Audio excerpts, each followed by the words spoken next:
मधुबनी गौशाला परिसर में गायों के लिए नए भवन का भूमि पूजन और शिलान्यास किया गया। सन 1881 में स्थापित गौशाला में पहली बार भवन, गाय और चारे के लिए एक साथ आवंटन किया गया है। गौशाला के 50 फीट लंबे और 25 फीट चौड़े नए भवन में तकरीबन 20 से अधिक गायों के रहने की व्यवस्था हो सकेगी। भवन बनने के बाद नए गाय और उनके लिए चारे खरीदे जाएंगे। रविवार को सुबह 11 बजे मधुबनी गौशाला परिसर में गायों के लिए नए भवन का भूमि पूजन और शिलान्यास सदर एसडीओ सह गौशाला कमेटी के अध्यक्ष अश्विनी कुमार ने किया। गौशाला कमेटी के उपाध्यक्ष गुरुशरण सराफ और सचिव संजीव कुमार द्वारा मंत्रोच्चारण से हुए भूमि पूजन के उपरांत नए भवन का शिलान्यास सदर एसडीओ अश्विनी कुमार के द्वारा ईंट रखकर किया गया। शिलान्यास के मौके पर पत्रकारों से बात करते हुए एसडीओ अश्विनी कुमार ने कहा कि हमारे जिलाधिकारी और अन्य एजेंसियों के सहयोग से ये काम हुआ है। इसमें नए भवन का निर्माण कार्य कराया जाएगा, जिसके बाद इसमें रखने के लिए दुधारू गौवंश की खरीद की जाएगी, जिसकी राशि का भी आवंटन हो चुका है। इसके खरीद के लिए जिला पदाधिकारी महोदय के द्वारा कमेटी का गठन भी किया जा चुका है। उन्होंने कहा कि हम चाहते हैं कि गौशाला आत्मनिर्भर बने और सरकार या किसी भी अन्य एजेंसियों द्वारा किए गए अनुदान का मोहताज नहीं रहे। गौशाला अपना खर्च खुद निकाले। गौशाला अगर लाभ भी कमाती है तो स्थानीय क्षेत्र का विकास ही करेगी। अभी तक विभागीय स्तर पर इस तरह की पहल नहीं की गई थी। आगे भी हम और कार्य करेंगे। जहां तक गौशाला की जमीन की बात है, उसे हम रेंट पर लगाकर उससे आय अर्जित कर रहे हैं। कुछ समय पहले शंकर चौक की जमीन पर अतिक्रमण की खबर आई थी, जिसके बाद हमने उसका नापी कराया है। रिपोर्ट आने के बाद हम उसका घेराबंदी भी कराएंगे। साथ ही गौशाला के पोखर का डाक के द्वारा सबसे अधिक बोली लगाने वाले को आवंटन किया जा रहा है। सुधा द्वारा ली गई गौशाला की जमीन के लिए हमने विभाग से मार्गदर्शन मांगा है, जिससे गौशाला को अधिक से अधिक आय हो सके एवं गौशाला का और ज्यादा विकास हो सके। उन्होंने मीडिया के द्वारा आम जनता से अपील किया कि गौशाला सभ्यता, संस्कृति और सनातन धर्म का प्रतीक है। इसके विकास के लिए आप सभी आगे आए, अपना सुझाव दे। कहीं भी अतिक्रमण होने पर अविलंब प्रशासन को या कमेटी को बताएं, हम त्वरित कार्रवाई करेंगे। मौके पर गौशाला कमेटी के सचिव संजीव कुमार ने बताया कि गौशाला के 50 फीट लंबे और 25 फीट चौड़े कुल 1250 स्क्वायर फीट नए भवन में तकरीबन 20 से अधिक गायों की व्यवस्था हो सकेगी। भवन बनने के बाद नए गाय और उनके लिए चारे खरीदे जाएंगे। नए भवन के लिए तकरीबन 14,05,000 रुपए, नए गाय के लिए उनके चारे के लिए 1 लाख का अनुदान अभी मिला है। भविष्य में हम इसे एक आदर्श और अत्याधुनिक गौशाला बनाने की दिशा में जो भी कार्य हो सकेगा वो करेंगे। गौशाला परिसर में आज वृक्षारोपण भी किया गया।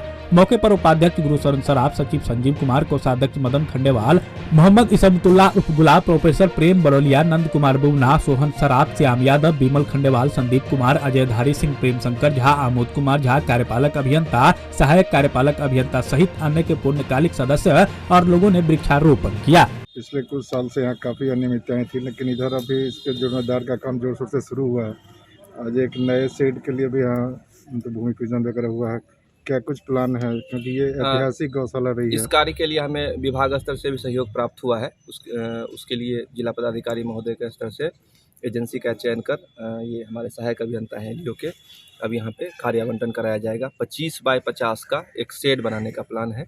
उसके बाद जो दुधारू गौवंश है उसको भी क्रय करने की कुछ राशि प्राप्त हुई है। उसके लिए कमेटी बनी हुई है, जिला पदाधिकारी महोदय के द्वारा ही बना दिया गया है। तो जैसे ही शेड तैयार होगा उसके बाद हम लोग गौवंश का भी क्रय करेंगे। सरकार का भी लक्ष्य है और हमारा भी लक्ष्य है कि जो हमारा गौशाला है वो एक ऑटो पायलट मोड में चले। सरकार से हमें कम से कम राशि लेने की आवश्यकता हो और गौवंश के विकास के साथ साथ गौशाला कुछ लाभ भी अर्जित करने में सक्षम हो, ताकि इस क्षेत्र का गौशाला के माध्यम से एक सामाजिक आर्थिक विकास हो सके।